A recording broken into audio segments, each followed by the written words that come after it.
there, and welcome to The Star, a youth program that focuses on politics, technology, entertainment, and the business aspect of the youth life. Today, on the entertainment segment, we'll be looking at the YOLO mentality. Are the youth taking it too far, or are they just using it for an excuse to live a very unloyal life? And today, our background reporter Yvonne Waiganjo will be talking more about the subject, and we'll be coming to you to find out what you guys think. You only live once. That's the motto today. YOLO by Young Money called for a revolution, and so many young people use this motto to justify their careless behavior. My name is Yvonne Waiganjo, and we'll be looking at how music has impacted the youth today. Music influences 60% of our daily lives. Since its release, YOLO has also influenced other musicians to call for a carefree life among the youth. So what, we get drunk, so what, we smoke weed, we're just having fun, we don't care who sees. So what, we go out, we get a lighter, that's how it's supposed to be. Cause you know I'm high as fuck. Young and wild, keep that free. But should we really follow what musicians tell us to do? We went to the streets to find out what you guys think. I feel like people take it too far and use it as an excuse to do things and without thinking of the consequences, because you know at the end of the day you still reap what you sow. So relatively stupid, because technically when the repercussions come along you're on your own, so the whole mentality of a group factor is technically stupid and naive, and it's a millennium problem personally. Yes, like what the fuck? Because yes, you only live once, you have one life, but don't be stupid about it. Like, have fun, but know your limits. Because you can drink, just don't drink to get drunk. Enjoy the high or whatever. Actions which we know we shouldn't be doing, but still want to do anyway. In the long run, it's not going to benefit. we'll now talk to two people in the music industry who will give us their views on it. Like music has affected the youth both in a positive and negative way. Positive because like it gives them a voice. You can express yourself in multiple ways, in multiple genres, in multiple languages, with even instruments. But at the same time, it's affected in a negative way because some of the things that exist in music today, like the things they advertise, whether it's money, whether it's women, whether it's bad behavior, they glorify it. And now you listen to this and think, this is what I need to achieve, this is what I need to do in order to be cool, this is what I need to do to get to the next level. Instead of now listening to conscious music, which doesn't really exist that much. You'll hear a lot about women in derogatory terms, you'll hear a lot about money making, you'll hear a lot about this. Really, it's never all that positive, like politically sane music or just something that will make people think rather than just hype. And teach people how to be focused and be disciplined actually. So we should not actually focus on what is it called, following the Western kind of genre of music, because you know they have this kind of aspect of like alcoholism and all those things, but actually that's what I feel like. So moral values, the in things. Before you take what musicians say as the gospel truth, remember that actions have consequences. For The Star, my name is Yvonne Waiganjo.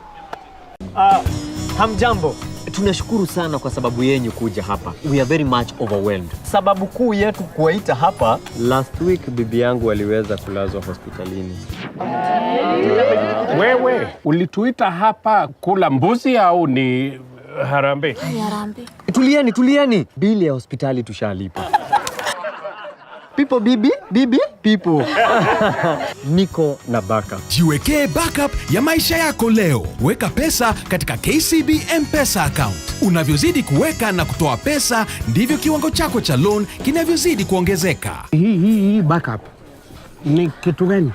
Kuweka au kutoa M-Pesa kwa KCB ni free. Je, umejibackup? Hello and welcome to the interview segment. Today we'll be talking to Soul, a member of the Giatix family, and he'll be telling us more about what he does, and we'll be asking him some more questions. So Soul, do you mind just introducing the kind of music you do? Well, okay, as a crew we do hip-hop, fused with trap. Trap is the kind of song that you rap, but actually to make it look like you're singing. Let's just say that, yeah.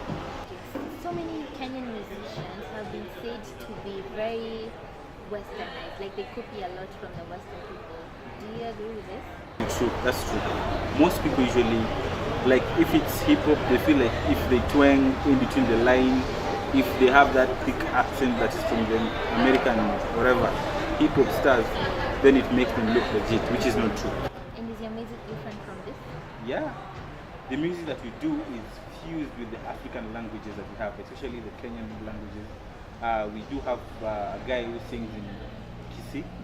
We do have a guy who sings in Luo, and the other guy who sings in Luo, and Swahili, of course. Alright. So according to statistics, so many musicians have been said to be misleading the youth based on their lyrics and their choice of videos.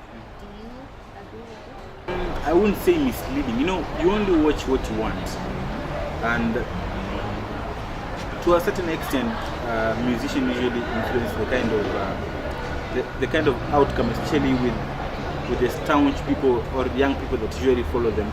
But it's for the parents and it's for the community to make sure that your children grow up in the right way. What is that in your music you use a lot of curse words and a lot of references to women? Why do you do that? It's the hip hop culture.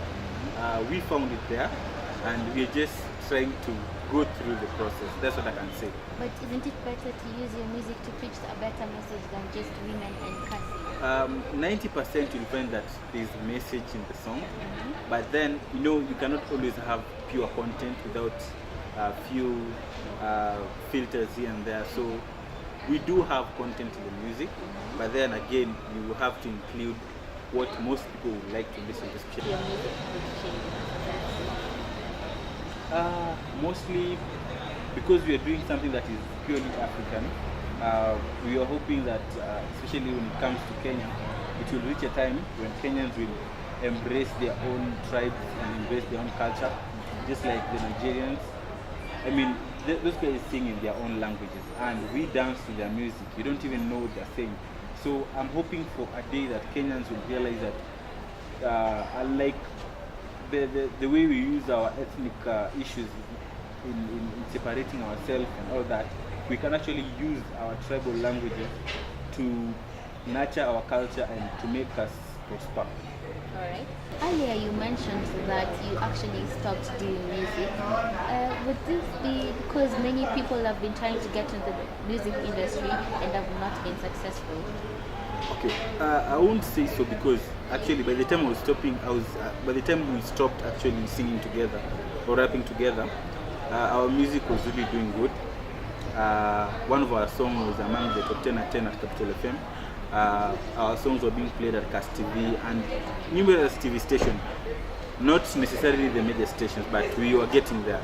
So I wouldn't say that we stopped because of fear of not succeeding, but we stopped because of other callings that people... Thank you for joining us for the interview. Okay guys, we asked you to send in your videos and we'll be showing you right now what the video we chose as the best.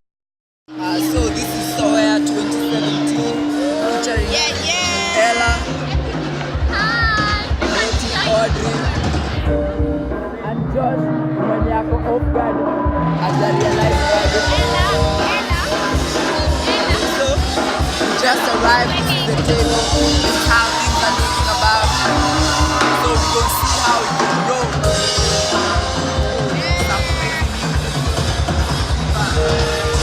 That's all we had lined up for you for the entertainment segment. Thank you for staying tuned throughout the program. I hope we have impacted you in one way or another. Coming up is a business segment, and I have been your host, Judy Adhiambo, and I will leave you with a quote of the week.